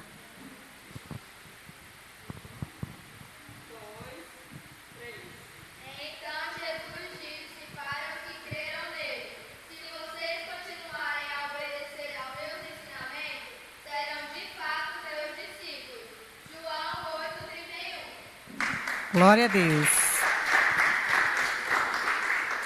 A classe Sol da Justiça tem 6 alunos matriculados, 3 presentes, 3 ausentes, total de assistência em classe de 3 alunos. Agora é a classe Jovens e Adultos. Vamos ler todos juntos a verdade prática. Vamos lá? 1, 2, 3. A ação do Espírito Santo é a garantia do sucesso de toda a obra missionária. Amém? Pode sentar, irmãos. A classe Jovens e Adultos tem 29 alunos matriculados, tem 18 alunos ausentes, 11 presentes, um visitante, que é a nossa irmã Francinete. Total de assistência de 12 alunos. Amém? Alguém fez aniversário durante a semana? Julinho, vem aqui receber a oração. Quem foi que aceitou Jesus lá na classe? O Levi. A Ana Lídia, Glória. Tudinho aceitaram Jesus. Só quem fez aniversário foi o Júlio. Esses outros aceitaram Jesus. Todos aceitaram Jesus? Glória a Deus. Louve ao Jesus com as palmas. Aleluia. Eu já passo a oportunidade para o pastor. Olha, tanto de crente, irmãos, aqui, olha. Tanto de crente, que bênção. Glória a Deus. Aniversariantes quem são? Só o Júlio. Dia 15, né, Júlio? Parabéns, viu, Júlio? Jesus te ama. Já aceitou Jesus também, Júlio? Já, né? Glória a Deus, que bênção. Levante as mãos, igreja, fique de pé, vamos, que maravilha, né? Senhor, nosso Deus, nosso Pai, aqui está, meu Deus, essas crianças, Senhor, que diante de Ti, Senhor, de livre e espontânea vontade, elas entregam as vidas delas a Ti, meu Deus. Que o Senhor abençoe essas crianças, meu Deus. Que o Senhor guarde a vida deles, a família deles. Que o Senhor continue operando e salvando. Nós estamos falando de missões e aqui nós tivemos uma resposta maravilhosa. Esses meninos aqui, Senhor, dando testemunho de fé em Ti, para exemplo dos seus pais, dos adultos. Que o Senhor Deus os abençoe, crianças, e os pais de vocês, os irmãozinhos de vocês. Que o Senhor salve a toda a casa de vocês, em nome de Jesus. Meu Deus, eu oro agora pelo nosso irmão Júlio. Abençoe o irmão Júlio, Senhor Jesus, com muitos anos de vida. Dá a ele saúde, abençoe seus pais, Senhor, também com saúde. Abençoe, meu Pai, esta família, em nome de Jesus. Ó Senhor, tem misericórdia. Guarde e livre o Júlio de todos os males. Parabéns, irmão Júlio, pelo seu aniversário, tá bom? Vamos cantar parabéns? Vamos pro Júlio? Parabéns pra você, nessa data querida, muitas felicidades, muitos anos de vida. É Júlio, é crente, é crente, é crente, é crente. E o que mais? E ora. Jesus, Julinho, parabéns, glória a Deus. Eu quero chamar a irmã Aline, abençoe esta família, em nome do Senhor Jesus, né, colocando sempre o amor no pai, na mãe, para cuidar de forma especial do nosso irmão Júlio, em nome de Jesus, amém? Glória a Deus. Pronto, vamos agradecer a Deus, irmãos. Obrigado, Jesus. Senhor nosso Deus, muitíssimo obrigado, Senhor, por nos congregar e nos reunir nesta noite, por nos dar essa grande alegria, Senhor, de podermos estar aqui na simplicidade do Evangelho, da fé. Que o Senhor continue nos guardando e nos livrando de todos os males desta vida, Senhor, abençoando cada um de nós, dando saúde, dando livramento a todos nós. Guarda a nossa casa, a nossa família, haja paz em cada coração, em cada vida. Que essas crianças também possam ser missionárias do Senhor, possam testemunhar do Senhor, para a glória do Senhor. Eu peço também pelos pais, pelas mães que têm cuidado dos seus filhos, pelas professoras, meu Deus, que têm doado o seu tempo, meu Deus, sua atenção para essas crianças. Em nome de Jesus, abençoa, Pai, para a glória do Teu nome. Leva-nos em paz e segurança, nos livre de todo mal, em nome de Jesus. Amém. Que o amor de Deus, a graça de nosso Senhor Jesus, a doce comunhão do Espírito Santo seja conosco, com a igreja do Senhor, em toda a face da terra. Todos nós dizemos amém, na paz do Senhor. Glória a Deus.